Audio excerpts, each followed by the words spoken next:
My call sign is Sonic. I have a call sign because for the last 16 years, I have been part of a high-performing elite military team called the United States Air Force.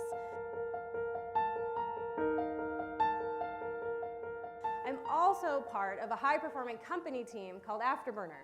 Yeah, I grew up in Michigan, and my grandfather used to fly B-24s in World War II.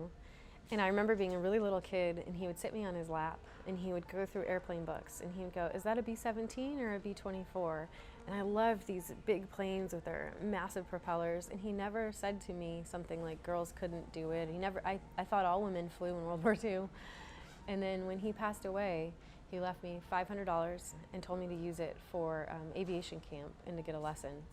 And so I took that $500 and I went to aviation camp, loved it, won their little Top Gun award, really cheesy, but I still kept it to this day. I was 15 or something like that. But my husband went to it too, and he didn't get that award. So we have a little friendly competition in the house. So it's down in Huntsville where they do space camp. They also do the aviation camp. So you spend a week and you wear a little flight suit and you get to put together a mission and you pretend kind of like you're playing military, and I loved it. And then I heard, oh, you can do this more. You can go to the Air Force Academy. So I was hooked, and I really wanted to go, wanted to get a pilot slot. And at that time, it was really hard to get a pilot slot, so I wasn't even sure if I would. And my backup was to maybe be an engineer. I ended up being an English major because engineering was really hard. So I went with something that I loved, and that was the humanities. And then turns out you can be anything and still be a pilot. You can study as long as your grades are good enough. So fell in love with Colorado and the mountains and flying and made it a career. So we were now what's called committed. We knew that we were going into the military, but none of us had ever seen war, not known anything about it. And so I was at the academy the morning of 9/11. I was eating breakfast in our big chow hall in Mitch's, and we heard someone over the radio say, someone just ran their plane into a tower. And all of us were thinking it must have been some poor pilot that just got lost. And I kept eating. And then I walked into my classroom, and as we walked into our classroom, we all watched that second tower fall. We all looked at each other, and I'm getting chills just thinking about it. We all looked each other in the eye and knew, holy crap, now we're going to war. We're all committed. And so there was kind of this sense of panic of, we're the first generation that is now going to be committed to war. And then also while that's happening, the whole academy went on lockdown, and we all had to go and hide. And one by one, they were pulling out my classmates to let them know that their parents hadn't survived at the Pentagon, and they were walking away to give them that news. And so for us, knowing that now we're going into war, it changed the last 2 years. Everything that we did, every fight for that pilot slot, we were like, man, we're going to be deployed. This is the real thing.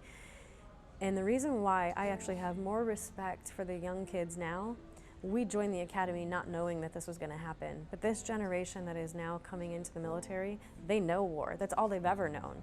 They're the true heroes, the people who are signing up, and they already know what they're walking into. You know, I kind of fell into it. And so I would say to the young people that have signed up, thank you.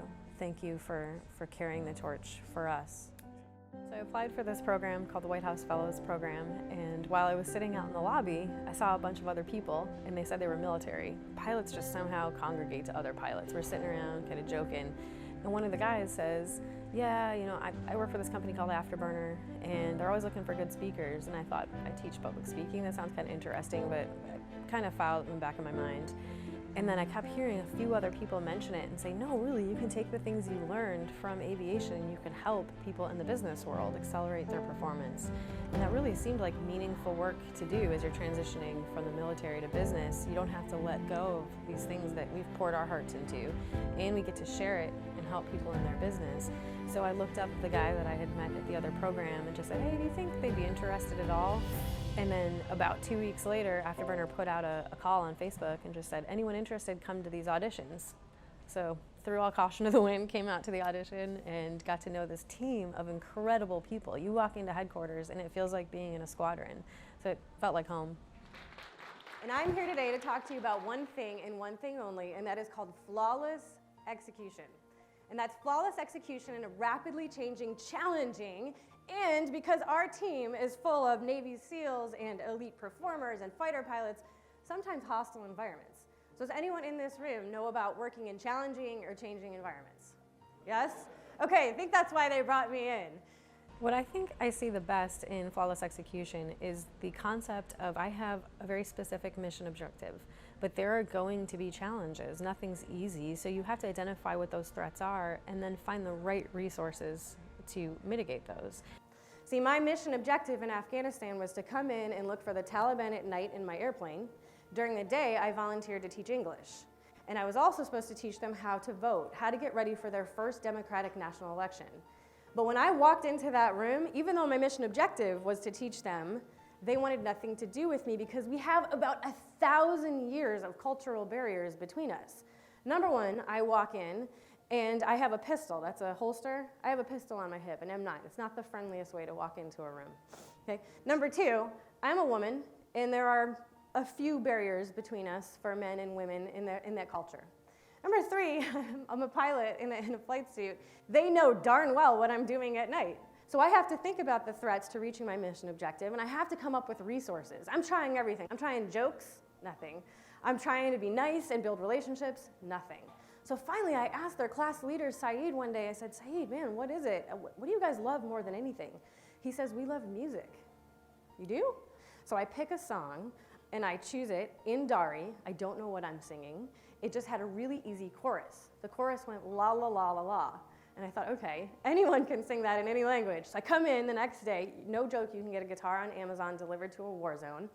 And so I get this guitar, yep, I bring it in, and I see them kind of looking, like, what is this crazy American lady gonna do? I sit there and start strumming and singing in Dari, singing my heart out, not knowing what I'm singing, and they're going la, la, la, la, la. They start picking up their heads, and they're smiling, and they're laughing, and they're looking at me, and I think, I'm breaking through. And one of them says, Miss, do you know what you're singing? I said, no. And he said, it's a love song to a man to a woman about how she smells like roses. And they find this to just be hilarious, and now we become friends. And one day, when they were supposed to go vote, they left the classroom, they went to their villages, and they vote, and they dip their fingers in blue ink. That's the way they vote. They came back to class later, and they showed me their hands with so much pride, and they said, look, we learned, we voted, and they were so proud. That night, I am not kidding you, when I got my mission, it was to take my airplane and fly over a convoy that was carrying ballot boxes from the villages to Kabul, the capital, to get counted. My job was to protect their democracy. I'm gonna break this down for you, but it's plan, brief, execute, debrief. Plan, brief, execute is where most businesses stop. And what I'm here to say is I'm challenging you to think about plan, brief, execute, and debrief. I think the concept of having people identify and even say out loud, this is my mission objective. It gets your whole team to buy into it as well. And then once you're all on the same page, then you can go, okay, what is the main thing that is going to keep us in my business, in my family, from achieving that mission objective? What's the biggest dragon towards the boat? What's the threat? Okay, just because the threat's there doesn't mean we give up. We find the right way to overcome that. You know how you hear the phrase, never forget? I would say honestly, there's still a conflict going on, there's still war, there's still people we're losing every day. And a lot of us have these bracelets, but we lost an air crew, and it was in 2013, and we wear it to never forget, because there's still people, well, we have the luxury of being in America and being free, that are still deployed. And I would just ask that people don't forget that America's still out there.